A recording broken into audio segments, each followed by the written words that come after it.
ছি বাবা, আমার তো আপনাকে বাবা বলতেই লজ্জা করছে। আপনার বয়স ৭০ বছর। আপনি এই বয়সে একটা ১৭-১৮ বছরের বাচ্চা মেয়ের সঙ্গে প্রেম ভালোবাসা করছেন, চক্কর চালাচ্ছেন। ছি, অনেকদিন ধরে এসব চলছে। শুধু আমরা প্রমাণ জোগাড় করতে পারিনি বলে বাড়িতে সবার সামনে বলতে পারিনি। একটা স্কুল ছাত্রীর সঙ্গে শেষ পর্যন্ত কিনা আপনি, ছি, একবারও আমাদের মান সম্মানের কথা ভাবলি না। এই দেখো রঞ্জিত, তুহিন, আমার ফোনে ভিডিও আছে। এই ভিডিওতে তোমাদের বাবা ওই স্কুল ছাত্রীকে নিজে হাতে খাবার খাইয়ে দিচ্ছে, আবার নানান রকম উপহারও দিচ্ছে, দেখো। এই বলে রিমিতা শ্রমিক বাবুর দুই ছেলেকে ভিডিও রেকর্ডিংটা দেখায়। সেই ভিডিও দেখে রঞ্জিত এবং তুহিন নিজেদের বাবার উপর খুবই রেগে যায়। তাই তারাও তাদের বাবাকে উল্টোপাল্টা কথা বলতে শুরু করে। আসলে আজ থেকে বেশ কিছুদিন আগে একদিন বিকালে রিমিতা এবং কাকুলি দুজনে মিলে ফুচকা খাওয়ার জন্য বাইরে বেরোয়। তারা যখন রাজারহাট গার্লস স্কুলের সামনে দিয়ে হেঁটে যায়, তখনই সেই স্কুলের সামনে তারা তাদের শ্বশুর মশাই শ্রমিক বাবুকে দাঁড়িয়ে থাকতে দেখে। আরে কাকুলি, ওটা শ্বশুর মশাই না? স্কুলের সামনে দাঁড়িয়ে দাঁড়িয়ে কি করছেন? এখনই তো মনে হয় স্কুল ছুটি হবে, কারোর জন্য অপেক্ষা করছি নাকি? কি জানি, আমিও তো বুঝতে পারছি না। যাই হোক, চলো আমরা গিয়ে ফুচকা খাই। বাবা কি করছে না করছে আমাদের দেখে লাভ নেই। আরে দাঁড়া না, একটু অপেক্ষা করি। বাবা এখানে কার জন্য দাঁড়িয়ে আছে সেটাও তো জানতে হবে। আর তো ১-২ মিনিটের মধ্যেই স্কুলটা ছুটি হয়ে যাবে। চল আমরা দুজনে ওই গাছের আড়ালে দাঁড়াই। এই বলে রিমিতা এবং কাকুলি গাছের পেছনে দাঁড়িয়ে অপেক্ষা করতে শুরু করে। কিছুক্ষণের মধ্যেই সেই গার্লস স্কুল ছুটি হয়ে যায়। স্কুলের মধ্যে থেকে সারি সারি মেয়েরা বাইরে বেরিয়ে আসতে থাকে। শ্রমিকবাবু একটু গেটের সামনে এগিয়ে যেতেই স্কুলের মধ্যে থেকে একজন ক্লাস 11-এর ছাত্রী মধুমিতা বাইরে বেরিয়ে আসে। মধুমিতাকে দেখে শ্রমিকবাবু খুবই খুশি হয়। দাও দাও, তোমার ব্যাগটা আমার কাছে দাও। এত ভারী ব্যাগ বইতে তোমার কষ্ট হবে। আজকে সব ক্লাস মন দিয়ে করেছে তো? জানো, আজকে আমাদের 4টে ক্লাস অফ ছিল। সারাদিন খুব বোরিং কেটেছে। আচ্ছা, তোমার মনে আছে তো আজকে কিন্তু আমরা ফুচকা খেতে যাব? তুমি বলেছিলে আজকে আমাকে ফুচকা খাওয়াতে নিয়ে যাবে। হ্যাঁ হ্যাঁ, নিশ্চয়ই মনে থাকবে না কেন। চলো আমার স্কুটির পেছনে বসে পড়ো, আমি তোমাকে একটা অনেক ভালো জায়গায় ফুচকা খাওয়াতে নিয়ে যাব। এই বলে মধুমিতা তখনই শ্রমিকবাবুর স্কুটির পেছনে চেপে বসে। যা দেখে রিমিতা এবং কাকুলি দুজনেই খুবই অবাক হয়। কি দেখছি রে আমরা? বাবা ওইটুকু একটা মেয়েকে নিয়ে ফুচকা খেতে গেল। ওই মেয়েটা বাবার কে হতে পারে? ওই মেয়েটির সঙ্গে বাবার আবার চক্কর চলছে না তো? দেখ মেয়েটা কিভাবে বাবার স্কুটির পেছনে বসে পড়লো। কিছু তো একটা ব্যাপার আছে, আমাদের কিন্তু জানা দরকার। এই বলে রিমিতা এবং কাকুলি তাদের শ্বশুরমশাইয়ের পিছু নিতে শুরু করে। তারা তখনই একটা অটোতে বসে পড়ে। কিছুক্ষণ পরেই তারা দেখতে পায় শ্রমিকবাবু সেই স্কুল ছাত্রী মেয়েটিকে একটা ফুচকা ঠেলাগাড়ির সামনে নিয়ে যায়। সেখানে গিয়ে তারা দুজনেই খুবই মজা করে ফুচকা খেতে শুরু করে। ফুচকাতে একদমই ঝাল হয়নি, আর একটু ঝাল দিতে বলো না, না হলে তো আমি খেতে পারছি না। না না, একদম নয়। বেশি ঝাল খেলে পেট ব্যথা করবে। কিছুদিন পরে কিন্তু তোমার পরীক্ষা আছে, পরীক্ষায় ভালো রেজাল্ট করতে হবে তো। অল্প একটু ঝাল খেলে কিছু হবে না। তুমি সবসময় এরকম করো, আমাকে একটুও ঝাল খেতে দাও না। আজকে কিন্তু আমি কিছুই শুনবো না। আজকে আমি বেশি ঝাল দিয়ে ফুচকা খাবো, না হলে কিন্তু আমি ফুচকার প্লেট ফেলে দেবো বলে দিলাম। আর আমি রাগ করে বাড়ি চলে যাব, তোমার সাথে আর কথাই বলবো না। উফ, এই মেয়েটা না বড্ড জেদি হয়েছে। তোমার কথা না শুনলেও তো আমার কোনো উপায়ও নেই। এই যে ফুচকাওয়ালা, সামান্য একটু ঝালের পরিমাণটা বাড়িয়ে দাও তো দেখি। শ্বশুর মশাইকে এভাবে একজন স্কুল ছাত্রীর আবদার মেটাতে দেখে রিমিতা এবং কাকুলি দুজনেই বড়ই আশ্চর্য হয়। দেখেছিস শ্বশুর মশাই কেমন নিজের গার্লফ্রেন্ডের সব আবদার মেটাচ্ছে? আমার আর বুঝতে বাকি নেই এরা দুজনে কিন্তু গার্লফ্রেন্ড বয়ফ্রেন্ড। না হলে এত ন্যাকামি বাবা কেন সহ্য করবে? এই বুড়ো বয়সে আমাদের শ্বশুর মশাই তাহলে বাইরে ফষ্টি নষ্টি করে বেড়াচ্ছে? ছি ছি ছি ছি, আমাদের শাশুড়ি মা যদি বেঁচে থাকতো তাহলে এরকম কাণ্ড দেখার পরেই হার্ট অ্যাটাক করে মারা যেত। দেখি তো এরপর ওরা কোথায় যায়। অন্যদিকে ফুচকা খাওয়া হয়ে গেলে শ্রমিকবাবু মধুমিতাকে বাস স্ট্যান্ডে নিয়ে যায়। বাস স্ট্যান্ডে দাঁড়িয়ে দাঁড়িয়েও তারা দুজনেই খুবই হেসে হেসে গল্প করতে থাকে। অন্যদিকে একের পর এক বাস চলে যেতে থাকে। ওই যে আবার একটা বাস এসে গেছে, এবার বাসে উঠে পড়ো। আর কিন্তু বাস মিস করা যাবে না, তা না হলে তোমার বাড়ি ফিরতে লেট হবে। তখন আবার তুমি মায়ের কাছে বকা শুনবে। যাও সোনামণি, এবার বাসে উঠে পড়ো। ধ্যাত, ভালো লাগে না। তুমি একটু আমার সঙ্গে গল্প করতে চাও না? তুমি জানো তোমাকে আমার কত কিছু বলা বাকি আছে। এই বাসটা ছেড়ে দিই প্লিজ। এই পরের বাসে আমি চলে যাব, পাক্কা প্রমিস। না, আমি আর তোমার কোনো কথা শুনবো না। চুপচাপ এবার বাসে উঠে পড়ো। বাড়িতে পৌঁছে একবার আমাকে ফোন করে জানিয়ে দেবে, তা না হলে তোমাকে নিয়ে আমার টেনশন হবে। যাও এবার বাসে উঠে পড়ো তো, তা না হলে আমি কিন্তু কাল থেকে আর আসবো না বলে দিলাম। এই শুনে মধুমিতা রাগ দেখিয়ে বাসে উঠে পড়ে।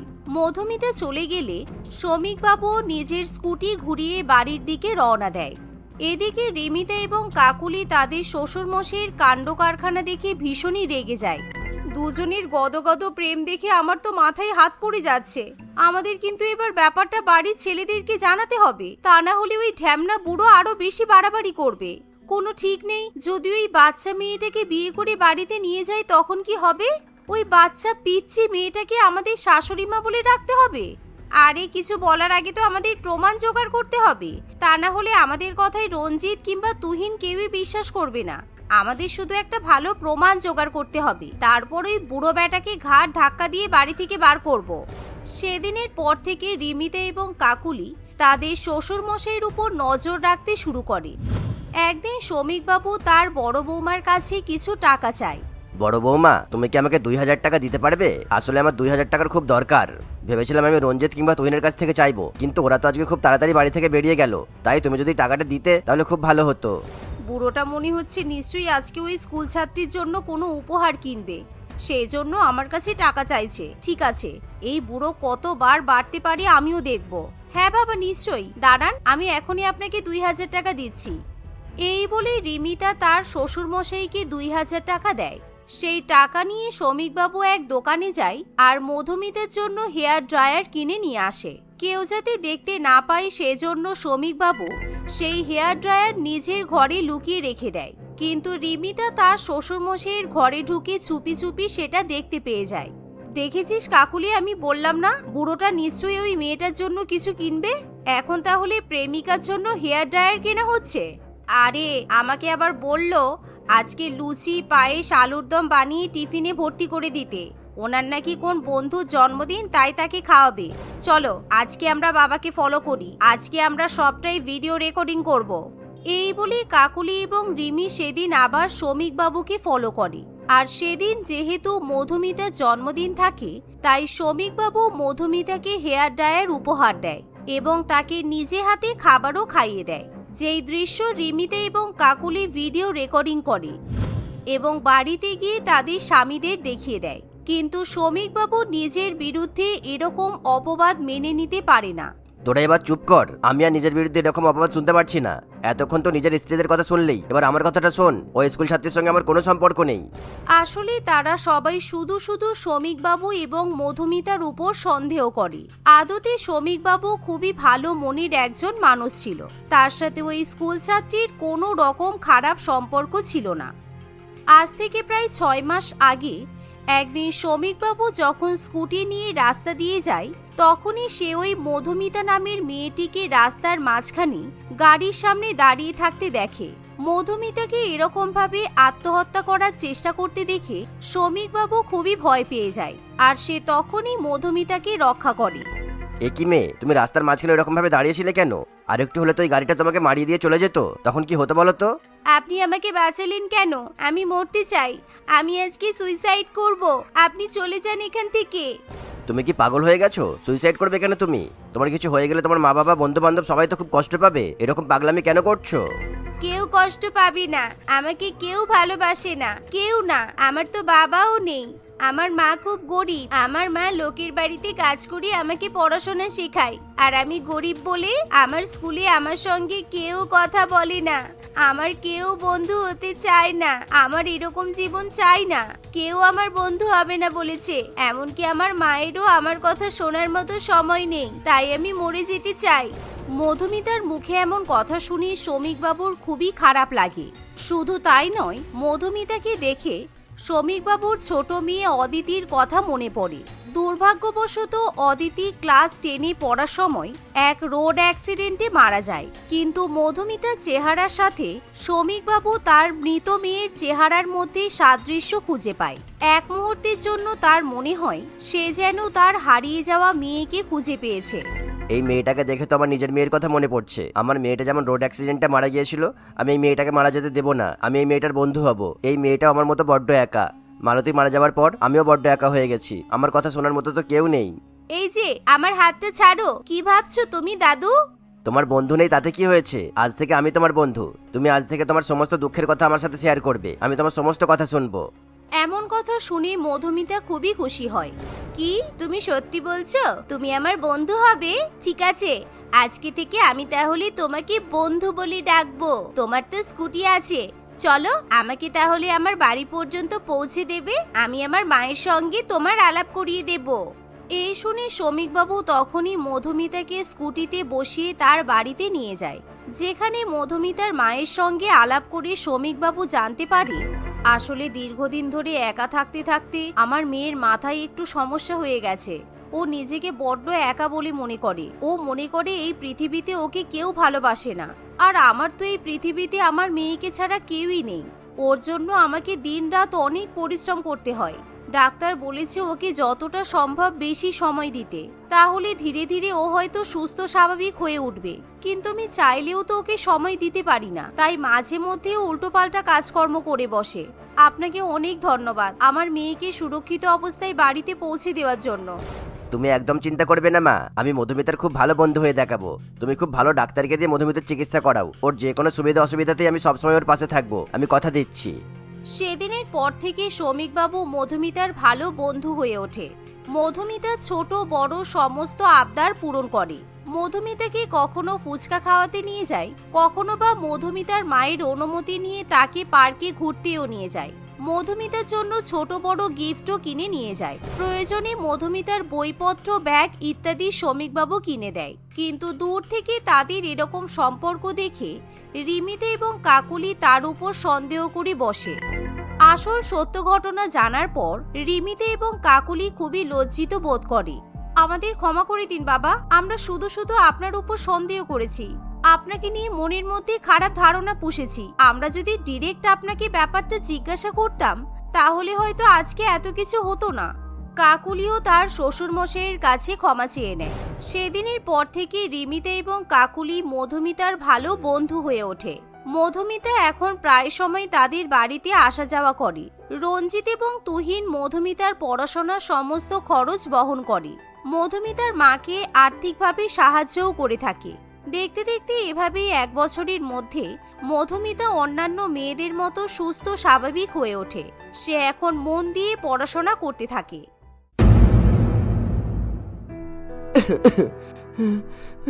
মা একটু জল জল নিয়ে আয়। হ্যাঁ বাবা, তুমি চিন্তা করো না, আমি এক্ষুনি আসছি। আর তোমাকে বেশি কথা বলতে হবে না, ডাক্তার তোমাকে কথা বলতে বারণ করেছে। হ্যাঁ রে মা, কথা তো বলতেও ইচ্ছে করে না। মনে হয় কিছু না বলে বোবাই হয়ে যাই। শুধু আমার ভুলের দোষে তোরও ভবিষ্যৎ খারাপ হচ্ছে। কি হলো বাবা, তুমি আবারও কাঁদছো? সেই আমাকে নিয়ে চিন্তা ভাবনা তোমার? আমি না তোমাকে কতবার বলেছি আমার বিয়ে নিয়ে তোমাকে চিন্তা করতে হবে না। এই নাও জল আর তোমার কাশির ওষুধ, এগুলো খেয়ে নাও। হ্যাঁ, চিন্তা তো করতে চাই না, কিন্তু বাড়িতে বিবাহযোগ্য মেয়ে থাকলে কোন বাবা চিন্তা হবে না। আর আমার তো অবশিষ্ট কিছুই নেই যে যেটা বেঁচে তার বিয়ে দেব। আমি সবকিছু শেষ করে ফেলেছি মা, সবকিছুই। এভাবেই বলতে বলতে কালীচরণ বাবু কান্নাকাটি করতে শুরু করে এবং সে তখন তার পুরানো দিনের কথা মনে করতে থাকে। অনেকদিন আগের কথা, যখন কালীচরণ বাবুর সবকিছুই ছিল আর সে এই গ্রামের সম্মানিত লোকেদের তালিকাতেই পড়তো। কালীচরণ বাবু যে কিনা খুবই দয়ালু স্বভাবের লোক ছিল। সে তার এক মেয়ে মালার সঙ্গে থাকতো। কালীচরণ বাবু শুধু যে নিজেদের পরিবারের লোককে সাহায্য করত তা কিন্তু নয়, সে আশেপাশে অসহায় পাড়া প্রতিবেশী সকলকেই সাহায্য করত। কিন্তু সেদিন সে খুবই বাড়াবাড়ি করে ফেলেছিল। সে তার জমি জায়গা বিক্রি করে পাশের বাড়ির দিনেশকে শহরে চাকরি করতে পাঠাচ্ছিল। কালীচরণ দা, তুমি আবারও ভেবে দেখো। আমার জন্য তুমি তোমার সবকিছু ভাবে নষ্ট করো না। কে জানে আমি আদৌ চাকরিটা পাবো নাকি পাবো না। তাই আমার বাবাও চাকরিটা নিয়ে এত বড় রিস্ক নিচ্ছে না। আরে ভাই, তুই এত চিন্তা কেন করছিস বলতো? আমি নিজের ইচ্ছেই দিচ্ছি তো, তুই নিশ্চিন্তে যা। আর যদি কেউ টাকা মেরেও দেয় তাতে কি, তোর ভাগ্য কেড়ে নেবে। কিন্তু কালীচরণ দা, তুমি তোমার ও তোমার মেয়ের ভবিষ্যতের কথা একবারও ভাবছো? যেখানে ওর বিয়ের জন্য তোমাকে আগে থেকেই টাকা সঞ্চয় করতে হবে। আরে ছাড়, ওসব বাদ দে, সে সময় এলে দেখা যাবে। আমার মেয়ের বয়স এখন মাত্র 7 বছর, আর ওর বিয়ে দিতে অনেক সময় বাকি আছে, বুঝেছিস? আচ্ছা তুই তাড়াতাড়ি যা, নয়তো আবার বীরপুরের বাস চলে যাবে। যা যা। এটা শোনার পর দিনেশ সেখান থেকে চলে যায়। বেশ কয়েক বছর কেটে যায়। যতদিন কালীচরণ বাবুর শরীর ভালো ছিল ততদিন সে কাজকর্ম করে তার মেয়েকে লেখাপড়া করিয়েছে এবং সংসার ভালো মতোই চালিয়েছে। কিন্তু হঠাৎই একদিন তার টিবি রোগ ধরা পড়ে এবং সে কাজকর্ম করতে পারে না, বিছানা শয্যা হয়ে পড়ে এবং তাকে তখন সাহায্য করতে কেউ এগিয়ে আসে না।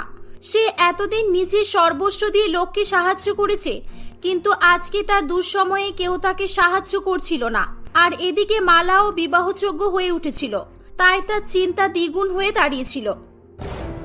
বাবা, আমি তোমাকে আর কতবার বলবো আমার বিয়ে নিয়ে তোমাকে চিন্তা করতে হবে না বাবা। ঈশ্বর আমাদের ভাগ্যে যা রেখেছেন তাই হবে। হ্যাঁ রে মা, সেটা আমিও জানি, কিন্তু বাবা হওয়া সত্ত্বে আমার তো একটা দায়িত্ব ছিল, কিন্তু নিজের ভুলের দোষে আজ সেই দায়িত্ব থেকে বঞ্চিত হয়ে গেলাম। মা, তুই বরং এক কাজ করবি, আমি যদি মারাও যাই তাহলে তুই শহরে দিনেশের কাছে যাবি, কারণ এখানে এই গ্রামে আমাদের আপন বলতে কেউ নেই, আর আমি শুধুমাত্র দিনেশকেই নিজের ভাইয়ের মতো ভালোবাসি। তুই দেখবি ওখানে গেলে ও নিশ্চয়ই তোকে সাহায্য করবে। এভাবেই সেদিনটা কেটে যায়। মালা পরের দিন সকালে উঠে দেখে যে কালীচরণ বাবু পরলোক গমন করেছে। মালা একেবারে ভেঙে পড়েছিল। গ্রামের লোকেরা মালার বাবার শেষ কর্ম সম্পন্ন করে যে যার বাড়ি চলে যায়। বাবার মৃত্যুর পর মালা কি করবে, কোথায় যাবে কিছুই ভেবে পাচ্ছিল না। তখন মালার তার বাবার বলে দেওয়া শেষ কথা মনে পড়ে। সে তাই দিনেশের কাছে যাওয়ার সিদ্ধান্ত নেয়। পরের দিনই সে দিনেশের বাড়ি যাওয়ার উদ্দেশ্যে বেরিয়ে পড়ে। শহরে গিয়ে অনেক জিজ্ঞাসাবাদ করার পর সে শেষ পর্যন্ত দিনেশের বাড়ি খুঁজে পায় এবং সেখানে গিয়ে সমস্ত কিছু বললে, তুই এখানে এসে ঠিকই করেছিস, আমিও তোর বাবার ঋণ শোধ করতে পারছিলাম না, কিন্তু দুঃখ একটাই রয়ে গেল, কালীচরণ দাকে যদি শেষ একবার দেখার সুযোগ পেতাম। তারা যখন কথা বলছিল তখন দিনেশের স্ত্রী অন্বেষা সেখানে আসে এবং তাদের কথাগুলো শোনার পর সে বলে, কি তোমার আবার দাদা ছিল? আমি তো বিয়ের আগে কোনোদিনও শুনিনি, এখন হঠাৎ করে আবার তোমার দাদার আবির্ভাব হলো কোথা থেকে? নাকি দেখো আবার এখানে অন্য কোনো ধান্দা নিয়ে আসেনি তো? তুমি একটু চুপ করো অন্বেষা, যেটা জানো না সেটা নিয়ে কথা বলো না। তুমি যাও, বাড়ির ভিতরে যাও, আসলে তোমার কাকিমা এই বিষয়ে কিছু জানে না তো, তাই এরকম বলছে। জানার আবার কি আছে, গ্রামের গরিব লোকজনেরা একটু এরকমই হয়, যখন অসুবিধায় পড়ে তখন কোথায় কে বড় লোক আছে খোঁজো খোঁজো খোঁজা শুরু করো। তাও আবার সাহায্য নিয়ে চলে গেলে হতো, কিন্তু এ তো দেখছি এখানেই থাকবে বলছে। নিজের বাবাকে খেয়ে এখন পাতানো কাকার উপরে বোঝা হতে এসেছে। হ্যাঁ, মালা এখন আর ছোট ছিল না। অন্বেষা দেবীর প্রতিটি কথায় তার শরীরে কাটার মতো বিঁধছিল, কিন্তু সে এতটাই অসহায় হয়ে পড়েছিল যে তার হাজার গালমন্দ করলেও তার কিছু করারও ছিল না। দিনেশ জোর করে মালাকে তাদের বাড়িতে রেখে দেয়। মালা দিনেশের বাড়ির সমস্ত কাজকর্ম করতে থাকে। দিনেশ খুবই ভালো লোক ছিল, আর মালার বাবার করে যাওয়া উপকার তার এখনো মনে ছিল। মালার ব্যবহার ও কাজকর্মের নিপুণতার জন্য সে মালাকে নিজের মেয়ের মতো করে ভালোবাসতে শুরু করে। তাই একদিন দিনেশ বলে, অন্বেষা শুনছো, আমি ভাবছি কি মালার দেখাশোনা করে একটা ভালো জায়গায় বিয়ে দিয়ে দিলে হয় না? মেয়েটার তো বিয়ের বয়স হয়ে গেছে, আর আমাদের দায়িত্ব আছে, মানে আমাদেরকেই তো এটা করতে হবে, তাই না? কি বললে, বিয়ে? কেন, ও এখানে আছে তোমার গায়ে বিঁধছে নাকি? আর তুমি জানো না বিয়ে দিতে কত খরচ হয়? ওর বাবা কি মারা যাওয়ার সময় তোমাকে বিয়ের টাকা দিয়ে গিয়েছিল, নাকি তুমি সব গরিব ভিখারি মেয়েদের বিয়ে দেওয়ার দায়িত্ব নিয়ে রেখেছো? আরে সেটা কথা নয়, কালীচরণদা বেঁচে থাকতে আমার অনেক উপকার করেছিল। থাক থাক, একই কথা আমাকে হাজারবার শোনাতে হবে না। আমার এটা শুনে শুনে কান পচে গেল। উপকার করেছিল বলেই তো আজ এই ভিখারিটাকে আমাদের বাড়িতে পাঠিয়ে দিয়েছে। দেখো, একটা কথা পরিষ্কার করে বলে দিচ্ছি, ও এখানে আছে, ওর খাওয়া পড়ার দায়িত্ব নিচ্ছি, এটাই অনেক। এর থেকে বেশি মাথা ঘামালে আমি কিন্তু ওকে বাড়ি থেকে তাড়িয়ে দেব। চুপ করো, আর তোমার ফালতু কথা বন্ধ করো। আমি আজ পর্যন্ত তোমার অনেক কথা শুনেছি, আর একটা যদি ফালতু কথা বলো তাহলে আমি চড় মেরে তোমার গাল লাল করে দেবো, বুঝেছো? ছি, তোমার লজ্জা করেন এরকম কথা বলতে? ওই জন্যই ঈশ্বর তোমাকে সন্তান দিচ্ছে না। হ্যাঁ হ্যাঁ, দেয়নি, আর তাই তোমাকে লোকের ভিখারি মেয়ের বিয়ের দায়িত্ব নিতে বলেছে। এভাবেই সেদিন তারা দুজনেই ঝগড়া করতে থাকে।